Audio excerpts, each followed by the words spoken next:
What is going on, gamers? Aevatrex here, and I'm gonna go ahead and show you a few solo attacks that I have been able to do, and it's been an interesting week to say the least. There's been plenty of action out here in Kingdom 81.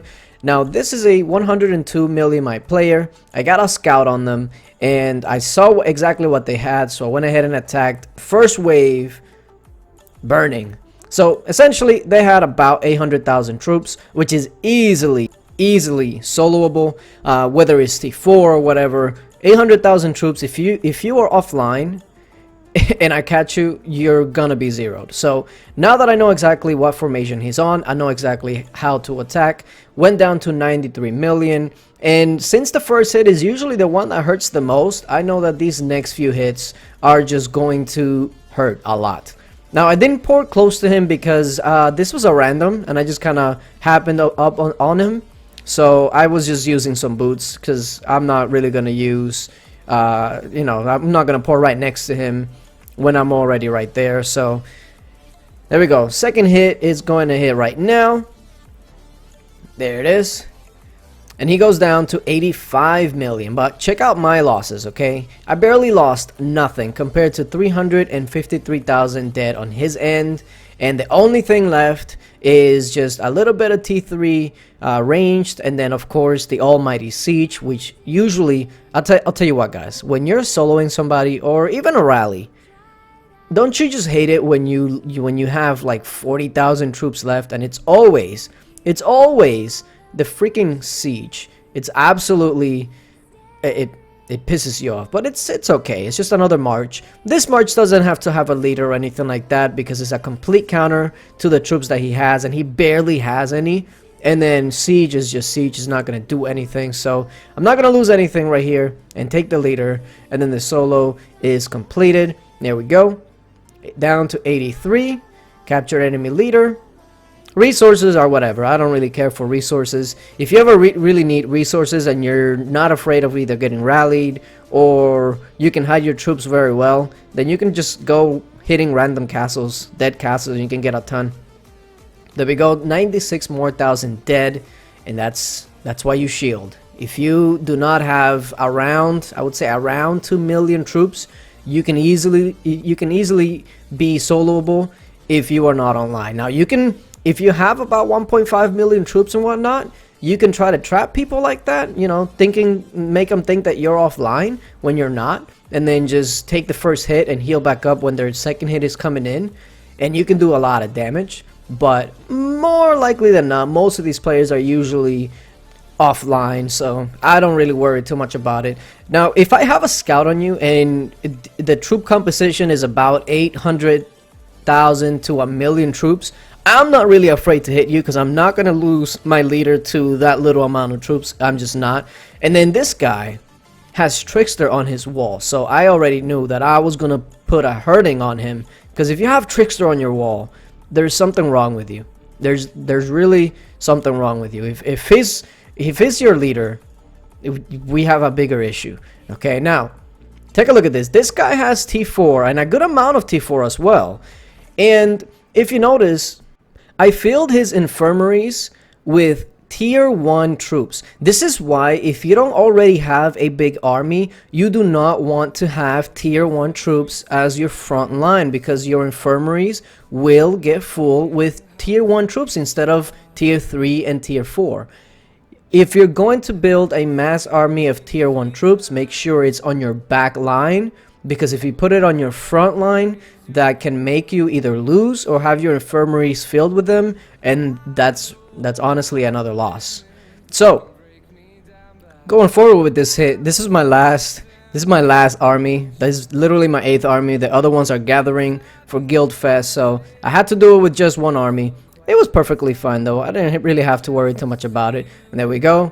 Got the complete zero. That's a lot of T4 dead, and most of his wounded are tier 1s, which is perfectly fine because now he can still farm with them, Now this one's a little bit more interesting because this guy, I believe, was about 120 million might, give or take, and we didn't have a scout and a report on them. So the idea here was, we see him that he's sending armies out, so we don't want to port in when he has most of his armies in his castle. We want to go in when he has the most amount of troops outside of his castle. That way solo attacks would be better and you have less likelihood of actually losing troops or getting your hero captured and whatnot. But the other important thing is, once he sends out, we're waiting specifically for a third march.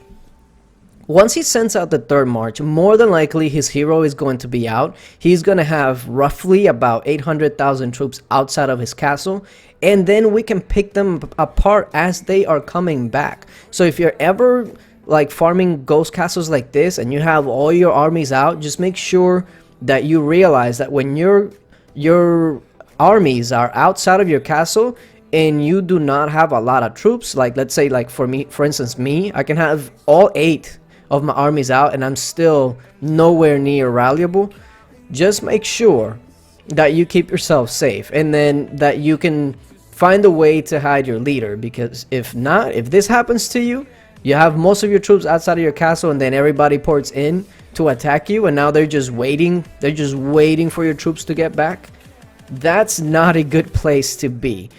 Now keep in mind that if you have higher might players in your guild, they can actually help you here. They can port in, they can reinforce you, they can garrison you, and that will keep people from actually trying to solo you. But that will depend on the quality of the guild that you're in. If you have a lot of people that can actually go and do that, because if you have a lot of people that are in the 100 and 200 million might range, then that might not be the best for them to get into Fury, depending on who you're fighting, because that's 100 million, 200 million, and upwards of around 300 million.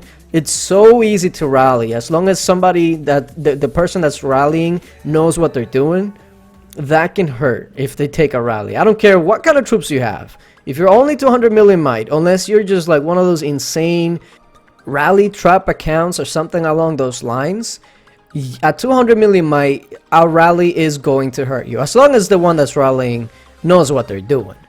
Now, we're waiting for the troops to come back. Now, they're going to be coming one at a time. If it was a little smarter, I would have tried to speed them up a little bit when they were further away. That way, we would be less prepared. But at this point, I know exactly how long my troops would take for him to march to his castle, which was about 8 seconds if I send cavalry. And I am expecting him to speed up his troops. You have to expect them to speed up his troops. So that's why I start the attack right now. I'm expecting him to speed it up, which he does. And it was perfectly timed. Well, I wouldn't say perfectly. Maybe like a second behind, which doesn't really leave you with much time to hide your troops or whatever. So it was perfectly fine. So he went ahead and got that hit off. Here comes another one. Again, I know exactly how long mines will take to get there, but I am expecting him to speed it up. So I'm going to go ahead and send it right now. And looking at it, he speeds it up right there. But fortunately, I don't know what he was doing. He only had like 3 seconds to do something, which is not a lot of time considering he has to go into his castle, go into his... It's just a lot to do in 3 seconds. And then... here we go, last one. I'm looking at it and I'm like, okay, this is really gonna hit right as he is going in. So, bam, perfect. So we were able to take him down all the way up to 110 just off of solo hits. And we basically took no losses because we were hitting one wave after another. Like look at this. That was almost 200,000, 151,000. And then that one was completely empty. But considering what other people hit, and what I hit, if we were to actually solo while all his troops were in his castle, we would have taken a lot more losses. And more likely than not, he probably was able to hide everything that he needed. But in this case, I got some dead, some other people got some dead, and we were able to complete it. Now, if you guys enjoy this type of gameplay, the solo hits, the rally hits, make sure you stay on the channel because I'm gonna be uploading a lot more of that. Also, a brief shout out to Brando Free to Play for being here and doing some solo attacks, and also Sneaky Tashi. If you like good content for Lords Mobile, I would absolutely suggest Sneaky Tashi. He has great content, great knowledge, and has a great personality. I really enjoy watching him. But yeah, appreciate you guys for watching, and until later, bye.